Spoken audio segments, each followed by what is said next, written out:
اتنا پیار کرتے ہیں ان کے بچوں کے ساتھ. اسی طرح صحیح مسلم میں روایت ہے ایک مرتبہ حضور صلی اللہ علیہ وسلم نے حضرت اسما رضی اللہ عنہا کے بچوں یعنی حضرت جعفر رضی اللہ عنہ کی اولاد کو دبلا پایا. جیسے آج کل کے دور میں آپ دیکھ لیں ہماری خواتین کھا بھی رہی ہیں پی بھی رہی ہیں, فروٹ بھی ہم دیتے ہیں, ڈرائی فروٹ بھی ان کو اچھے سے اچھا نصیب ہوتا ہے. کہتے تو ہم ہیں کہ بھئی ہمارے گھر میں کمی ہے, لیکن میں نے دیکھا ہے کہ غریب سے غریب گھرانے میں بھی عورت کو سب کچھ نصیب ہوتا ہے جو اس وقت ان عورتوں کو نصیب نہیں ہوتا تھا. اور پھر آپ دیکھیں کہ ہمارے گھروں میں سبزیاں خالی نہیں پکتی, ضرور گوشت بھی ڈل رہا ہوتا ہے جو ان کو نصیب نہیں ہوتا تھا. پھر آپ دیکھیں دہی آپ جتنی مرضی احادیث پڑھ لیں آپ کو خال خال کہیں نظر آئے گا, وہ بھی بکری کا دودھ وغیرہ کہیں مل جاتا تھا تو جو ان عورتوں کو ملتا تھا. پھر آپ دیکھیں ہماری عورتوں کے پاس دہی ہوتا ہے, دودھ ہوتا ہے, جوسز. آج کل کے دور کی میں کہتی ہوں سب سے بڑی نقصان دہ چیز, لیکن عورتوں کے پاس تھوک کے حساب سے وہ ہوتا ہے, چاہے وہ فریش بنائیں چاہے وہ باہر سے منگوائیں. ہماری تمام پریگننٹ عورتوں کے لیے اس طرح سے خیال رکھا جاتا ہے.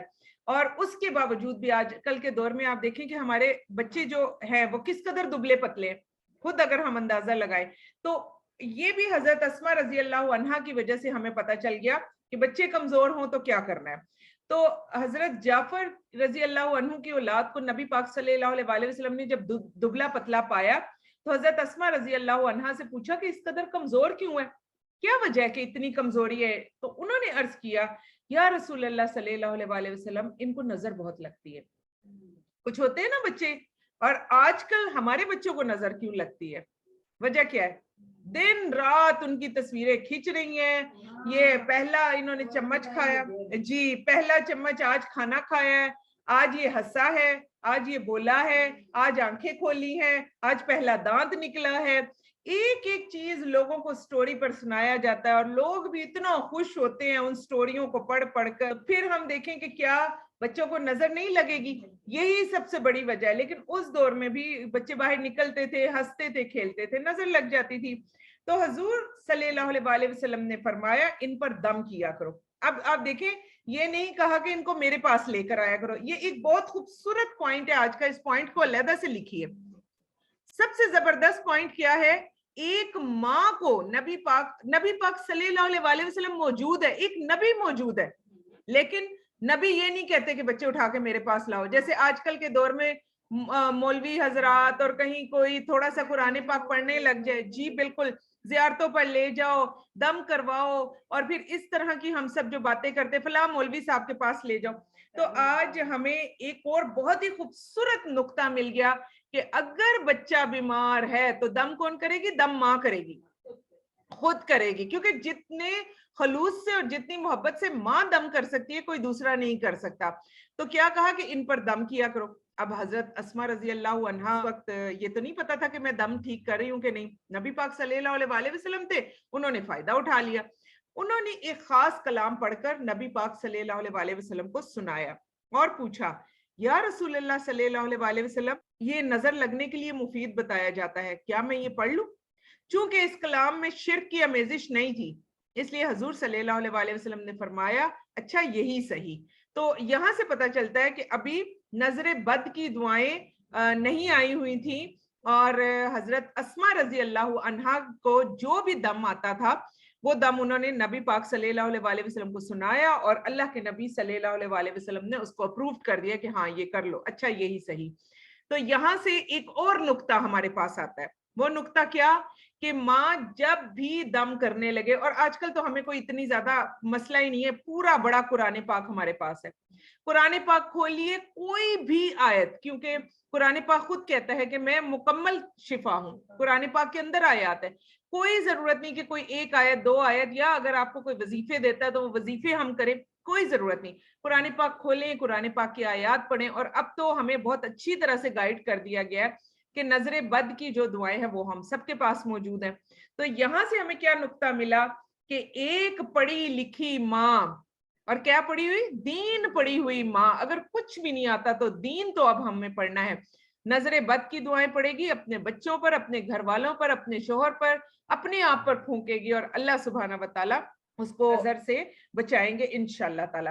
پھر امام بخاری رحمہ اللہ علیہ علامہ ابن سعد رضی اللہ عنہ کا بیان ہے کہ حضور صلی اللہ علیہ وسلم کی وفات سے ایک دن پہلے حضرت ام سلمہ رضی اللہ عنہا اور حضرت اسما رضی اللہ عنہا نے آپ کا مرض ذات الجنب تشخیص کیا تھا. اب یہ مرض کون تشخیص کر رہی ہیں؟ یہ دو عورتیں.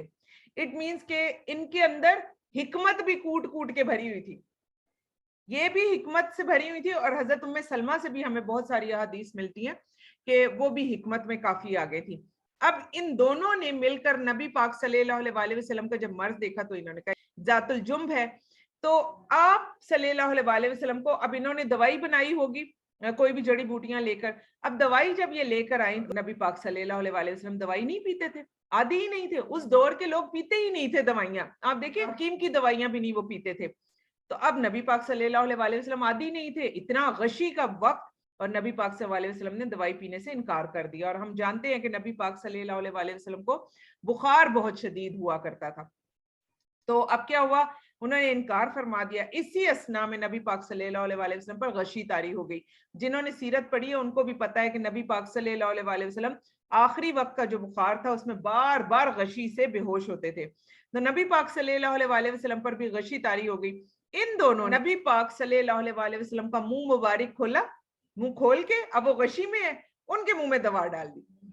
جب دوا ڈالی, اب دیکھیں ہمیں کتنا پیارا پوائنٹ ملا, کتنا پیارا پوائنٹ ملا کہ کوئی شخص دوائی نہیں پی رہا اور اس کے لیے وہ چیز بہترین ہے. جیسے دیکھیں آج کل کے دور میں اگر آپ شوگر کی دوائی نہ کھائیں, آپ بی پی کی دوائی نہ کھائیں, کتنا پرابلم ہو جاتا ہے. لیکن جو لوگ کنٹینیوسلی شوگر اور بی پی کی دوائی کھاتے ہیں, جس وقت ان کے بچے ان کو دیتے ہیں تو وہ بیچارے اس وقت وہ اتنے تنگ ہوئے ہوتے ہیں کہ وہ کہتے ہیں ہم نے نہیں کھانی, اور وہ بچوں کے ساتھ ضد کر رہے ہوتے ہیں.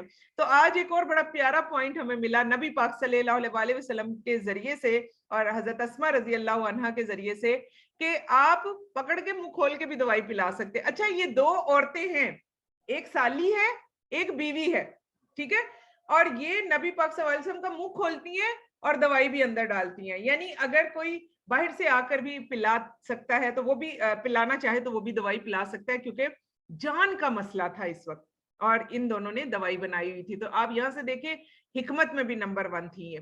پھر تھوڑی دیر بعد حضور صلی اللہ علیہ وسلم کی غشی دور ہوئی, دوائی چلی گئی تھی نا اندر, تو طبیعت سیٹ ہو گئی, غشی دور ہوئی. تو کیا فرمایا, یہ تدبیر تو ضرور اسما رضی اللہ عنہا کی ہوگی.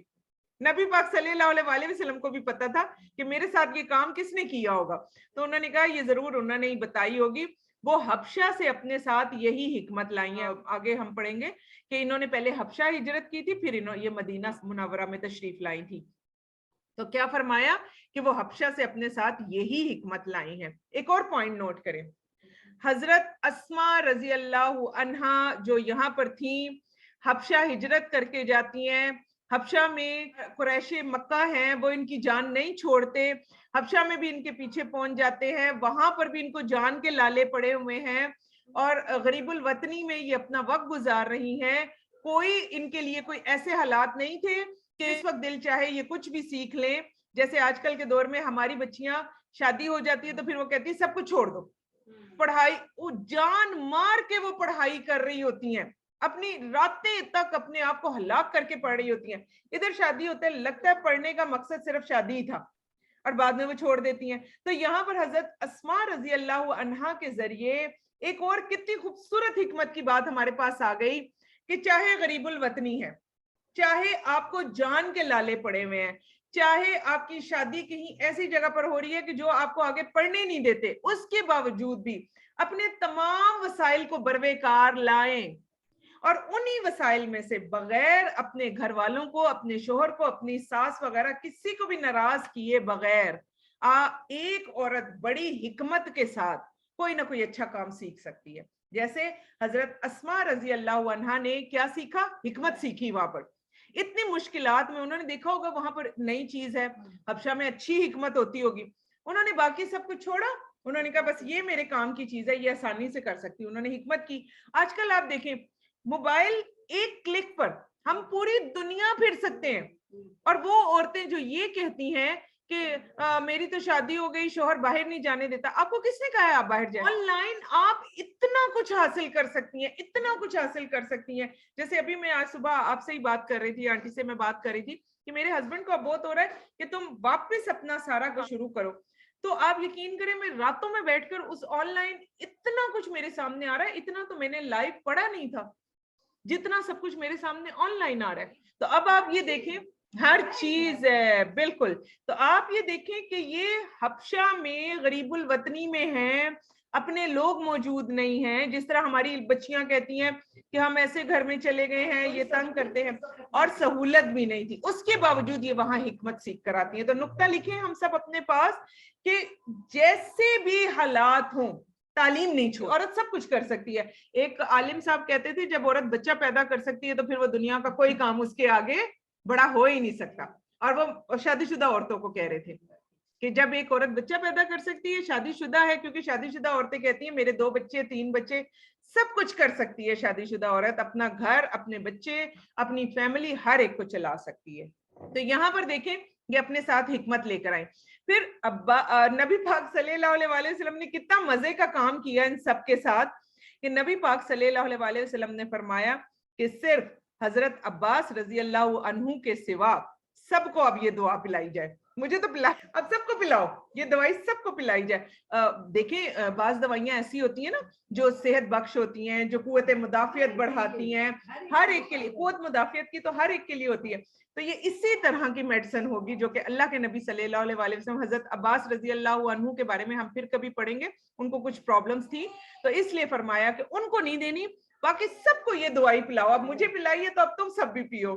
تو یہ دیکھیں کتنی بڑی بات تھی حضرت اسماء رضی اللہ عنہا میں.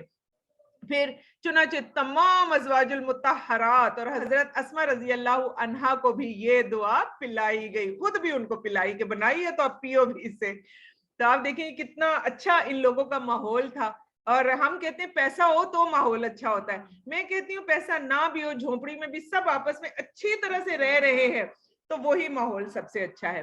پھر حافظ ابن حجر رحمہ اللہ علیہ نے اصابہ کیا ہے, ان کی کتاب ہے, اصابہ میں لکھا ہے کہ حضرت اسماء رضی اللہ عنہا, حضرت اسماء بنت امیس رضی اللہ عنہا تعبیر رؤیا میں بھی درک رکھتی تھی. تعبیر رؤیا کیا, خوابوں کی تعبیر.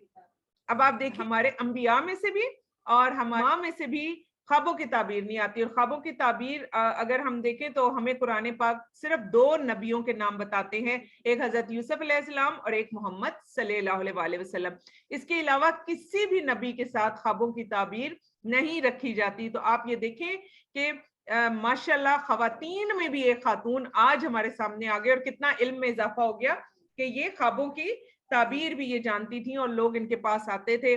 چنانچہ حضرت عمر رضی اللہ عنہ, اب غور سے سنیں کتنے بڑے صحابی حضرت عمر رضی اللہ عنہ, ان سے اکثر خوابوں کی تعبیر پوچھا کرتے تھے. اور یہ بھی ذہن میں رکھیں کہ اس دور میں نبی پاک صلی اللہ علیہ وسلم بھی موجود ہیں, ایک نبی بھی موجود ہے. اس کے باوجود دیکھیں اب مرد علم کن سے حاصل کرنے جا رہے ہیں, عورت سے. تو آج کل جو یہ مردوں نے علم اٹھایا ہوا ہے کہ عورتوں کو کچھ نہیں آتا, یہ جاہل ہیں, ان کی عقل چھوٹی ہے. تھوڑے دن پہلے بھی کسی نے یہ سوال کیا تھا. تو آپ یہاں پر دیکھیں ایک نبی کی موجودگی میں حضرت عمر رضی اللہ عنہ جیسے ایک جلیل القدر صحابہ اور بعد میں جنہوں نے اتنے بڑے بڑے کام کیے, وہ جا کر ایک عورت سے خواب کی تعبیر بھی پوچھا کرتے تھے, ان سے بھی پوچھ لیا کرتے تھے. اور ہمیشہ انہیں اچھا پاتے ہوں گے اسی لیے ان سے وہ پوچھا بھی کرتے تھے. پھر حضرت اسماء بنت امیس رضی اللہ عنہا سے 60 حدیثیں بھی مروی ہیں. 60 حدیثوں کی راوی بھی یہی ہیں. اور انشاءاللہ اللہ تعالیٰ نے زندگی دی تو کبھی بھی آپ کو میں کتاب الطہارہ پڑھاؤں گی. تو کتاب الطہارہ میں جو مشکل چیزیں تھیں جیسے حیض کے مسائل, نفاس کے مسائل, عورتوں کے بچوں کے بعد کے مسائل, ان پر زیادہ احادیث میں حضرت عائشہ رضی اللہ عنہا کے ساتھ یہ حضرت اسماء بنت امیس رضی اللہ عنہا بھی آپ کو ملیں گی. اور اسی وجہ سے ان سے بھی 60 حدیثیں ہیں. پھر حدیثیں جو ان سے مروی ہیں ان کے راویوں میں حضرت عمر رضی اللہ عنہ, حضرت عبداللہ بن عباس. اب ذرا نام دیکھیں ان کی حدیثوں کو کون پروف کر رہے ہیں. سب سے پہلے حضرت عمر, پھر حضرت عبداللہ بن عباس تھے یہ مفسر القرآن, پھر حضرت موسیٰ ابو موسیٰ اشعری, کوئی چھوٹا نام نہیں ہے یہاں پر. رضی اللہ عنہم جیسے جلیل القدر صحابہ اور کئی بلند مرتبہ تابعین بھی شامل ہیں، اور ان تابعین اور تبع تابعین میں امام بخاری نے بخاری شریف میں جو کتاب الطہارہ ہے اس میں بھی ان کے نام سے بہت ساری احادیث موجود ہے۔ تو اب ایک ایکسائٹمنٹ ہو رہی ہے، ایک خوشی ہو رہی ہے کہ دیکھیں ہم کتنی بڑی خاتون کے بارے میں ابھی انشاءاللہ تعالیٰ پڑھنے جا رہے ہیں۔